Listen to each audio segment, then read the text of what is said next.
Il est 20 h à Ouagadougou, vous suivez Burkina Info, bonsoir à tous. À la une de ce 23 juillet, il sera question de la situation nationale. Des organisations de la société civile prennent à témoin les États-Unis sur les dernières évolutions de l'actualité. Elles ont rendu visite à l'ambassadeur Toulinabo Mouchingi, le contenu des échanges dans cette édition. Avec plus de 1300 cas d'accidents enregistrés, dont 300 décès en 2014, les statistiques sur l'insécurité routière sont très alarmantes. On en parle également dans ce journal. Et c'est en absence du président de la transition, Michel Kafando, que la troisième session ordinaire de l'année du Conseil supérieur de la magistrature s'est ouverte ce matin à Ouagadougou. Réhabiliter la confiance entre la justice et les justiciables, voici l'objectif recherché par cette rencontre. Les attentes des structures syndicales du monde de la justice dans ce reportage de Joël Zoundi. Longtemps décrié, la justice burkinabé, à travers le Conseil supérieur de la magistrature, veut faire peau neuve. Cela passe par une refondation et une adaptation des acteurs de la chaîne judiciaire aux nouvelles exigences des justiciables. Cette équation n'est pas simple à résoudre, malgré le dispositif mis en place pour évaluer la situation, mettre à jour les statistiques en termes de ressources humaines et gérer les demandes individuelles qui sont de plus en plus nombreuses chaque année. En entendant, les responsables syndicaux des magistrats appellent à plus d'équité. J'espère et je souhaite que le Conseil supérieur qui se tient va se baser sur des critères objectifs pour pouvoir permettre aux magistrats de travailler. Donc nous demandons à l'autorité de nomination de bannir tout subjectivisme parce que ce subjectivisme ne peut pas arranger l'institution judiciaire. Inquiétude prise en compte en encourageant Joséphine Ouedraogo, ministre en charge de la justice. Il faudra également instaurer des critères objectifs qui contribuent à bâtir la transparence et la confiance dans les propositions de nomination. De même, les motifs de refus et de recours devraient obéir à des principes clairement établis. Autre limite du Conseil supérieur de la magistrature décriée, sa présidence par le chef de l'État. C'est un amalgame de gens que de vouloir effectivement que le Conseil supérieur soit présidé par le président du FASO. À l'origine, c'était ainsi dans le système français parce que les présidents étaient quand même au-dessus de la mêlée. Ils étaient des responsables au-dessus de la mêlée qui ne prenaient pas de position dans la gestion des affaires et ils étaient beaucoup plutôt chargés en réalité d'incarner l'unité de toute la nation. D'où la mise en place d'un secrétariat permanent selon la ministre de la Justice. Mesdames et messieurs, je me réjouis de ce que la restructuration du Conseil supérieur de la magistrature par la mise en place prochaine d'un secrétariat permanent fort et compétent permettra de prendre en charge l'ensemble de ces défis. Les travaux de restructuration et de réhabilitation en cours au niveau de la justice burkinabé, qui interviennent après les états généraux, sont autant d'actions entreprises pour redorer le blason de la justice au pays des hommes intègres. Et soucieux du remaniement ministériel intervenu ces derniers jours et de la crise au sein du RSP, des organisations de la société civile ont partagé leur inquiétude avec l'ambassadeur des États-Unis. Ils lui ont rendu visite hier à l'ambassade. Jérôme William Bationo pour plus de précisions. Face à la situation sociopolitique marquée par la crise entre le Premier ministre Yacouba Isaac Zida et certains officiers du régiment de sécurité présidentielle RSP, des leaders d'organisations de la société civile ont tenu à prendre à témoin les États-Unis en effectuant un déplacement au sein de sa représentation diplomatique au Burkina Faso. Une visite intervenue quelques jours après le réajustement technique au sein du gouvernement. Toute chose qui laisse perplexe ces OSC quant à la tenue effective des échéances prochaines. Nous, aujourd'hui, nous avons des inquiétudes quand même par rapport aux élections du 11 octobre. Et il était question qu'en tant qu'organisation de la société civile, nous puissions aussi demander à nos amis, je veux dire aux États-Unis aussi, de se penser sur cette question-là. Parce que pour nous, nous voulons l'assurance quand même que les échéances telles que souhaitées par les forces vives du Burkina et par les Burkinabés puissent se tenir, surtout en date. Nous pensons que bientôt ce sera le 11 octobre et pour nous c'est une date à respecter et nous avons besoin du concours de tous nos amis et qu'il y a des difficultés réelles qui sont là et que ces difficultés soient surmontées afin qu'après le 11 octobre le peuple burkinabé se sente dans son pays et qu'on puisse travailler en harmonie au développement de notre pays. Quant au contenu des échanges, les visiteurs se disent satisfaits. Donc nous avons demandé le concours des États-Unis et que plus jamais l'armée ne s'ingère dans la vie politique et plus jamais l'armée ne soit un obstacle pour la tenue des élections libres, démocratiques et transparentes dans notre pays. Nous avons été rassurés. Nous pensions que les États-Unis ont dit qu'ils font beaucoup déjà. Ils échangent avec les différentes composantes également. Et ils ont un message particulier, c'est-à-dire appeler les gens quand même à la retenue. Et voilà. Donc je crois que ce que nous avons entendu, ce qui a été dit entre nous, c'est rassurant, nous sommes rassurés, nous partons satisfaits et nous espérons que l'un dans l'autre le travail sera fait et qu'au terme des mois qui suivent pour les élections, nous allons avoir un pays avec un président démocratiquement élu. Il faut préciser que la récente crise n'a pas été sans frais. Elle a nécessité un réajustement gouvernemental qui a occasionné le départ du ministre Auguste Denis Barry. Autre point de l'actualité, la coordination des organisations de la société civile pour une transition réussie exige un audit du ministère de l'administration territoriale et de la décentralisation. Pascal Zeda et ses camarades face à la presse ce matin ont aussi donné leur lecture sur la mise en accusation du président Blaise Compaoré pour haute trahison et du verdict de la CEDEAO. Innocent Soulama nous en dit plus. Dans sa conférence de presse, la Coordination nationale pour une transition réussie demande un audit du ministère de l'administration territoriale de la sécurité, ministère jusqu'alors dirigé par Auguste Denis Barry. Une demande d'audit qui s'inscrit dans la perspective de la gestion transparente de la chose publique, comme l'avait lui-même voulu Auguste Denis Barry, selon le coordinateur Pascal Zeda. Nous exigeons qu'un audit soit fait de la gestion du département, de l'administration territoriale, de la décentralisation et de la sécurité, comme nous l'exigerons pour tous les autres ministères à la fin de la transition. Denis Auguste Barry a, depuis les premières heures de la transition, entrepris plusieurs actions dans le cadre de la moralisation de la vie publique. En témoigne l'opération Mains propres, qui s'est soldée par l'arrestation de plusieurs anciens maires de communes. En quittant le ministère de l'administration territoriale de la sécurité, Denis Auguste Barry avait affiché une certaine sérénité quant à sa gestion. Au total, nous avons travaillé à donner au peuple burkinabé le témoignage que par le travail, nous pouvons sortir résolument de la pauvreté et qu'un Burkina nouveau est réellement possible si l'on accepte de payer un certain prix. Je pars donc avec un sentiment de fierté, celui d'un devoir accompli et surtout en paix avec ma conscience. La Coordination nationale pour une transition réussie est allée jusqu'à s'inscrire en faux contre la mise en accusation de l'ancien chef de l'État Blaise Compaoré en ces termes. Pour ce qui est de la mise en accusation du président du Faso, il faut d'abord noter que les crimes d'attentat à la Constitution et de haute trahison ne sont pas encore mentionnés dans notre code pénal. Ce qui implique en attendant qu'on nous fabrique une sanction pour ce type d'infraction. Le droit positif burkinabé en vigueur n'en a encore rien prévu. La mise en accusation faite par le CNT vendredi dernier n'est en rien une culpabilité prononcée, mais une procédure, avait fait savoir le gouvernement dans un communiqué de presse. Et à propos du ministère de l'administration territoriale et de la décentralisation, Étienne Traoré du parti Burkinaï-Roi dit merci à l'ancien responsable de ce département, Auguste Denis Barry, pour avoir, je cite, défendu les idéaux de l'insurrection. Fin de citation. Pour le professeur Traoré, le président de la transition commet une faute en se pliant à la volonté du RSP en limogeant le ministre Barry. La formation des membres du syndicat national des finances SINAFI débutée hier s'est poursuivie aujourd'hui.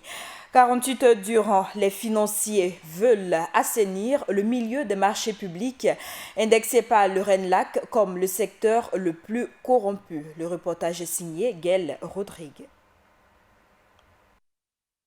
Selon le rapport 2014 du Réseau national de lutte anticorruption, les marchés publics sont en tête de la liste des services les plus corrompus. Pour combattre ces phénomènes, le syndicat national des agents des finances tient une formation depuis le 22 juin à l'intention de ses membres. Pour le secrétaire général de la structure, la corruption dans les marchés publics doit être perçue de façon générale. Quand on dit que la corruption est constatée au niveau du ministère des Finances, je ne vais pas m'hasarder à dire cela parce que nous n'avons pas fait d'études pour dire clairement que c'est ce niveau qui est plus corrompu ou c'est ce niveau. Mais on peut dire de manière générale, voilà, puisque l'étude de RENLAC, là, ce n'est pas fait uniquement au niveau du ministère des Finances, puisque c'est une étude qui a été faite avec près de 2000 personnes, voilà, comme échantillonnage, voilà, qui ont quand même eu voilà, l'appréhension de la corruption. Voilà, donc je dirais un peu que la corruption dans le domaine des marchés publics, c'est un niveau un peu plus général. Voilà, ce n'est pas uniquement le ministère des Finances qu'on doit voir, on doit voir un peu partout, aussi bien dans les départements ministériels, c'est-à-dire les autres départements ministériels dépensiers, voilà, que aussi dans la société. Même quand vous voyez par exemple un opérateur économique ou bien un fournisseur, voilà, qui veut quand même obtenir un marché public par exemple, il est obligé, souvent il fait la corruption. Et quand il fait la corruption en ce moment, c'est de manière générale. Voilà, donc de manière spécifique, on ne peut pas parler, on ne peut pas dire clairement que c'est une structure en tant que telle, voilà, qui est corrompue. Cependant, il reconnaît l'existence du phénomène au niveau du ministère des Finances. La corruption, c'est un phénomène qui est généralisé, voilà, qui est général. Voilà, mais au niveau spécifiquement du ministère de l'économie et des Finances, dans la passation des marchés, c'est un peu criard. Voilà, les différents acteurs qui sont dans les marchés publics. Et en ce moment, il faut le dire clairement, il ne faut pas indexer tout le monde. Voilà, il faut relativiser. En toute structure, en toutes circonstances, nous avons des agents qui sont corrompus souvent. Et c'est ces brebis galeuses-là qui, quand même, il est de notre devoir de travailler quand même à extirper. Pour endiguer ces phénomènes, il envisage la prise de mesures vigoureuses. D'abord, j'interpelle le gouvernement. Voilà, il faut que le gouvernement quand même prenne, voilà, des textes solides. Il y a la loi anticorruption qui a été, voilà, votée. Et il faut forcément rapidement aller maintenant vers les décrets d'application et les arrêter pour réellement donner forme quand même à la loi. Voilà, donc il faut que réellement les gens s'investissent, voilà, dans cette lutte. Cette formation de 72 heures devrait à terme donner des rudiments nécessaires aux participants afin d'endiguer ces mal qui gangrènent l'économie et le développement de notre pays. En bref, retenez que l'Union d'action syndicale dit non à la mise entre parenthèses des préoccupations des travailleurs. Les syndicalistes estiment que les perturbations provoquées par certaines structures et le calendrier des élections ne sauraient justifier la mise entre parenthèses des problèmes que vit le monde du travail, des préoccupations soumises et rappelées aux autorités à plusieurs reprises selon eux. Dans une déclaration, elle interpelle le gouvernement sur la nécessité de prendre en compte les préoccupations de ces travailleurs. Parlons sécurité routière à présent, avec plus de 1300 cas d'accidents enregistrés, dont plus de 300 décès. Rien qu'en 2014, les statistiques sur l'insécurité routière sont alarmantes. Selon donc cette étude, une majorité des accidents, la cause de ces accidents se retrouve dans des raisons humaines. Des détails avec Paulin Yamugo. Comme ce cas de transport renversé sur cet axe routier, il est presque devenu quotidien ce type d'accident. En ce mois de juillet 2015, plusieurs accidents ont été enregistrés sur les axes routiers Ouaga-Kupela, Ouaga-Zorgo et récemment Bobo-Ouaga. L'étude d'amélioration des conditions de déplacement dans l'agglomération de Ouagadougou, réalisée en 2000, révèle que la plupart des accidents ont des causes humaines, en témoignent ces chiffres. 77,9% des accidents sont liés à l'homme, 13,8% des accidents sont liés aux véhicules, 2,1% des accidents sont liés à l'état des routes et enfin 6,2% des accidents concernent les autres facteurs. En 2014, 1378 cas d'accidents ont été enregistrés, dont 341 décès. Face au fléau, le gouvernement burkinabé a adopté en 2009 une politique nationale de sécurité routière dont certains des axes d'intervention se focalisent sur l'ancrage d'une culture de sécurité routière à travers les actions de formation et de sensibilisation, l'amélioration de l'état technique des véhicules avec notamment le renforcement du contrôle technique des véhicules et la réglementation de l'importation des véhicules d'occasion. L'amélioration de sécurité des infrastructures à travers le renforcement et l'amélioration de la signalisation sur les réseaux. Et enfin, l'amélioration de la sécurité des infrastructures à travers le renforcement et l'amélioration de la signalisation sur les réseaux routiers dans le cadre d'un schéma directeur de signalisation. Aussi, Il est envisagé l'enseignement de la sécurité routière dans les écoles. Un manuel a même déjà été conçu. Lundi dernier, des transporteurs routiers burkinabés ont bloqué la frontière menant au Ghana pour protester contre ce qu'ils qualifient d'injustice. Tout serait lié à l'obtention du fret du Burkina qu'ils disent ne pas percevoir. À croire le président de l'Union des chauffeurs routiers du Burkina, Brahima Rabo, le mal est encore plus profond. Le reportage de Gaël Rodrigue. Suite aux injustices dont ils sont l'objet vis-à-vis de leurs collègues du Ghana, les transporteurs du Burkina ont manifesté ce 21 juin 2015 leur mécontentement à la frontière du Ghana. Ils l'ont exprimé en bloquant la circulation. Les routiers avaient bloqué la route pour quand même manifester. C'était juste par rapport à l'obtention du fret du Burkina qui n'arrive pas à leur niveau.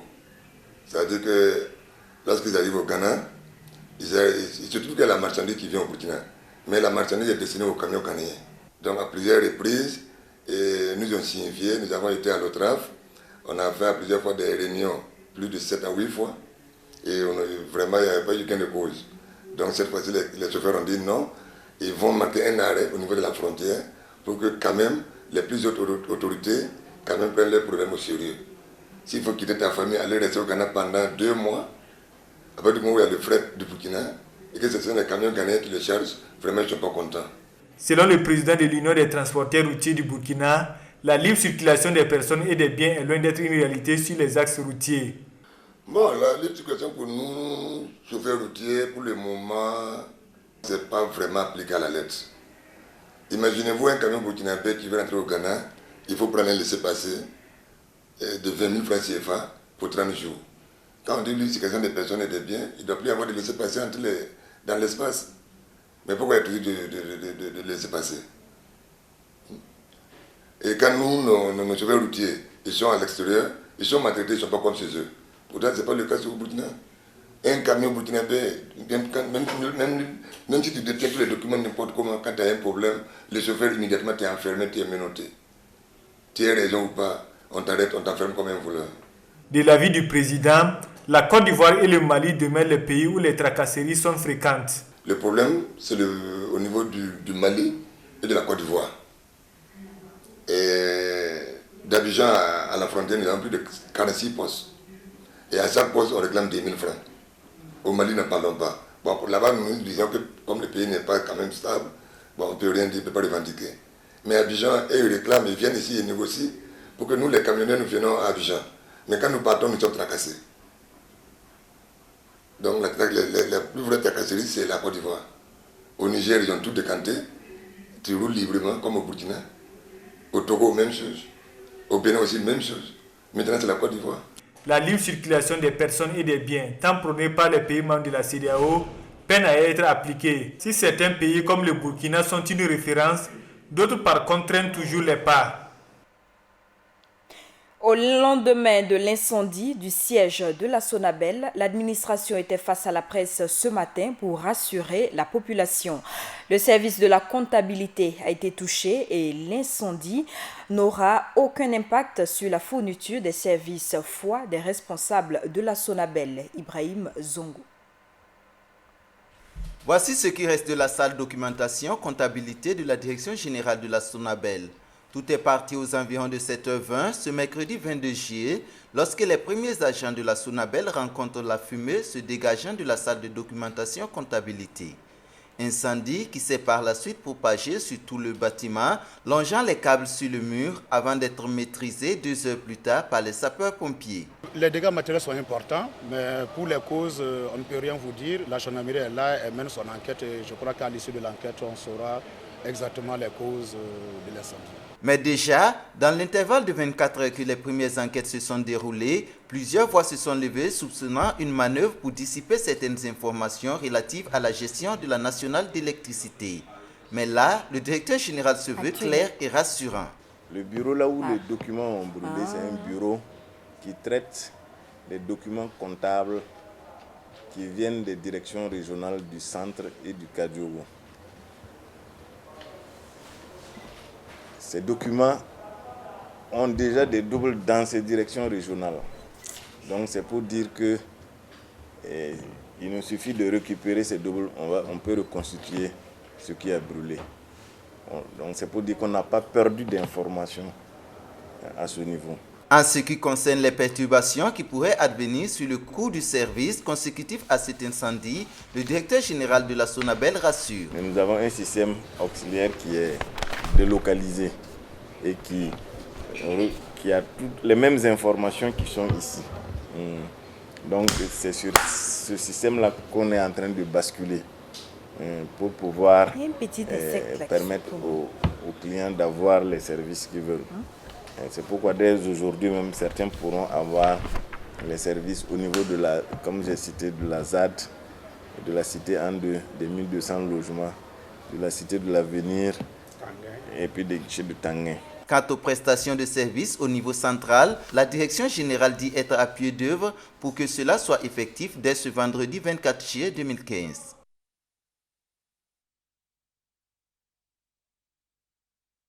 Saison des pluies, l'état des caniveaux et des canaux d'évacuation des eaux pluviales préoccupe plus d'un. Soucieux, le ministre de l'Habitat et de l'Urbanisme, René Barroso, a même eu à effectuer une sortie hier pour constater leur état. Pour ce cas-ci, c'est l'état du caniveau séparant le quartier padois de Ouaga 2000 qui a retenu notre attention. Jérôme William Bationo y a fait un tour. Ce canal qui sépare le quartier padois de Ouaga 2000 crée une psychose au sein des populations riveraines, surtout avec sa dégradation progressive depuis un certain temps. Nous avons trop de soucis avec ce caniveau. Moi-même, je suis tombé dedans et je m'en suis en sorti avec malheureusement une fracture. Nous avons cru entre-temps qu'il y aura une réflexion avec de meilleures solutions, mais rien.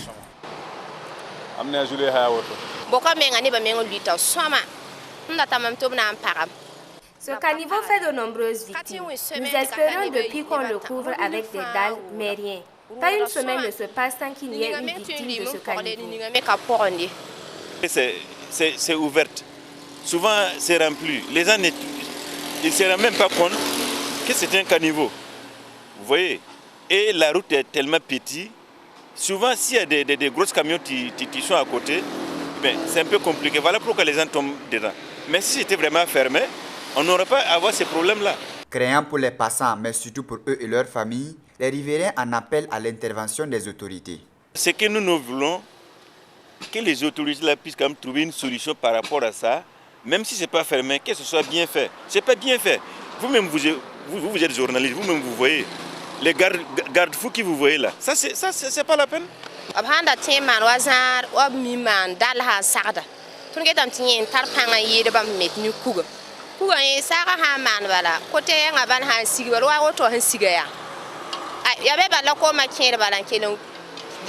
font ce qu'ils peuvent, mais les risques sont toujours là, surtout avec ces saisons pluvieuses. Aussi, avec le risque pour nos enfants qui du jour au lendemain peuvent en payer les frais. Pire, ce caniveau est en train de devenir un dépotoir pour certains, une situation déplorable qui devra être vue à sa juste mesure, surtout en cette période de saison pluvieuse. À présent de l'actualité sportive, contrairement au football qui attire tous les regards et plus de financement, le handball burkinabé est à la traîne. La raison, la Fédération burkinabé de handball manque criardement de moyens financiers. Hassan Nakro diagnostique ici ce grand malade. Le championnat burkinabé de handball va mal. Difficultés financières, manque de compétition, mauvaise organisation du championnat, les choses semblent être peu reluisantes. Le handball burkinabé ne se comporte pas bien sur le plan financier. Parce qu'un joueur burkinabé aujourd'hui, au Burkina Faso, ne peut pas vivre du handball. Parce qu'il y a presque pas d'argent dedans. C'est l'amour seulement de la discipline. Actuellement, on n'a plus de sponsors officiels. Et je pense que dans ces conditions, pour que le sport se développe, c'est un peu plus délicat. Les clubs de Diebougou et de Waïguia, par exemple, ont dû faire des pieds et des mains pour pouvoir prendre part aux différentes compétitions. Le club se comporte très mal parce qu'il n'y a aucune aide venant de nulle part. Les joueurs se débrouillent d'eux-mêmes. Il y a des élèves parmi nous qui ont des difficultés même. Donc ça fait que quand quelqu'un n'est pas à l'entraînement, il faut savoir que les gars sont en train de se battre ailleurs pour survivre. Autrement dit, le club fonctionne sur fonds propres. C'est-à-dire, autrement dit, c'est à partir de mon salaire que je gère le club. On n'a pas d'aide extérieure. Aucune personne dans la localité de Ouayouga nous appuie, que ce soit en matériel ou bien sur le plan financier. Donc si vous voyez, même quand pour venir avec les seniors, j'étais obligé de payer 8 paires. Avec les cadets, c'était 6 paires que j'ai payé pour venir. Donc ça veut dire que ce n'est pas du tout facile. Les ballons, parfois, on demande à la fédération, donc on reçoit parfois des dons, et c'est ça qui nous permet justement de travailler. Ce matin, j'ai vu M. Yamero, Jean, le président du comité olympique, pour négocier une paire de filets. Parce que notre paire de filets, la date de 8 ans, c'est perforé actuellement. Quand on tire, donc c'est comme s'il n'y avait pratiquement pas de filet. Pour les joueurs, difficile d'exprimer leur talent dans ces conditions. Par mois, je gagne 20 000 francs. Ça fait 240 000 francs l'année. Bon, je ne crois pas. Si on va voir le carburant pour venir à l'entraînement, pour jouer les matchs, et même mieux que ça, je trouve qu'on ne va pas y arriver. Ça serait difficile. Avec 240 000 francs le mois, vraiment c'est trop compliqué. Bon, si vraiment le ministère n'ouvre pas les yeux, je crois que ça va disparaître. Au regard de ces nombreuses difficultés que traverse le handball burkinabé, joueurs, encadreurs et fédérations ne savent pas à quel sens se vouer pour redonner au handball burkinabé ses lettres de noblesse. Démissionnaire de l'ASFA Yenega depuis début juillet, l'ex-entraîneur Jean-François Locusto a donné hier sa version des faits, des points de désaccord avec son ancien club. Le Belge réclame plus de 11 millions de francs CFA pour 5 mois d'arriérés de salaire. Pour Maître Prosper Farama, son client a été lésé dans ses droits malgré le contrat qui le liait à l'ASFA Yenega. Et c'est donc cette information qui met fin à ce journal. Merci à vous qui l'avez suivi. Bonsoir à tous ceux qui nous suivent depuis Combisiri grâce au satellite Eutelsat 16A.